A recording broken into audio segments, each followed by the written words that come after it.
Mangsane anggepe. Arep ngapa kowe? Mendelik mripatmu. Kowe arep ngapa? Arep mbelani karo bapakmu. Apa diambakku wedi karo Bagong? Ayo, arep mbelani cara piye? Ngene, Mbak. Nuwun sewu ya.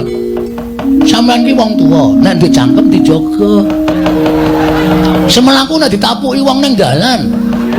Omonganmu iki sapenake dhewe, Mbak.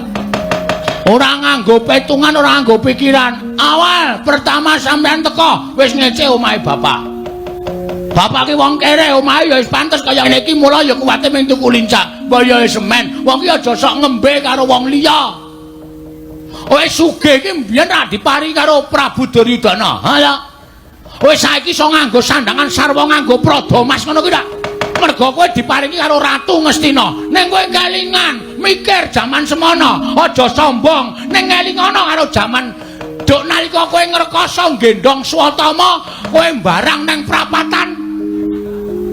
Kowe ora dikukup karo wong Ngastina, kowe seprene iki dadi kere, Dur. Wus.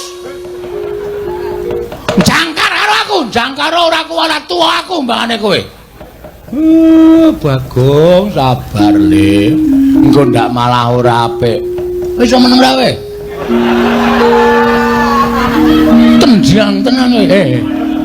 Bapak apa? Bapak dibelani ora krasa. Wis saiki pikiran sapa sing sayang karo kowe? Hah? Kowe dunekke Durna karang kajempel tak gawe sungsang bawana bali. Sing maju ngadepi Durna ming iki putramu David Bagong.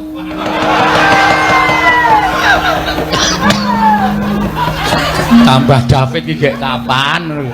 Hah? Ngerti ora? Kuwi anakmu sing gedhe dhuwur kuwi to ndol-ndolke kuwi.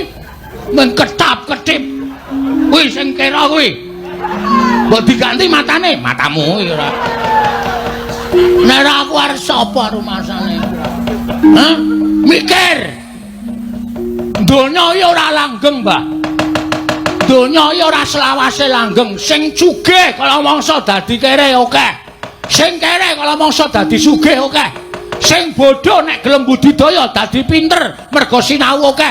Sing pinter mergo sawung karo wong bodho ilang ilmune dadi wong goblok ya pirang-pirang. Aku dadi lah pendhita penyakit tenan. Wis saiki arep muni piye mau lambemu muni piye? Hus. Aku Brahmana, wis ngerti. Kowe mau muni piye? Gawe karang kadempel sungsang bawana balik. Semar bakal semaur, mergo Semar ki selawase urip ora tau gelut. Ora tau gelut.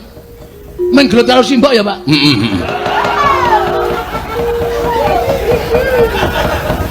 Sumo ya? Heeh.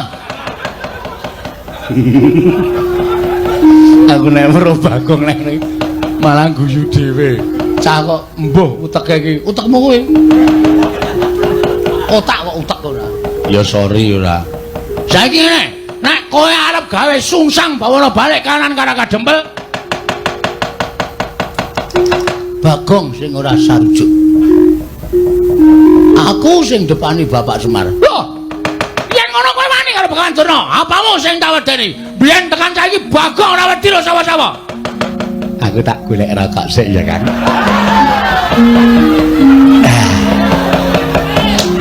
Kalau mau pun tumbas mentol.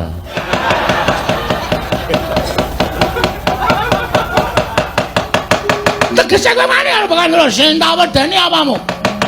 Lho, nek pancen wani ayo iki, pampan wong neter kate dayan. Wah, lah iki gayeng iki, Gong. Dipikir sik le. Nek nganti Durna engko wani, Durna iki nggawa Kurawa. Ora wedi ora Kurawa. Ora wedi aku. Pokoke bapak ora sang menehi wayu karo Bengawan Durna karo Prabu Duryudana. Yo rampungke nang kene iki. Kowe takon nek ndi papan enter Kandedayan. Mbah. Lor kulon omahe bapak ki ana lapangan voli. Ayo. Neng kono ditemtoke. Kaya apa aku sing tekaripati? Ora minggat metu Jawaya tanti karo semat jasmu modar kowe.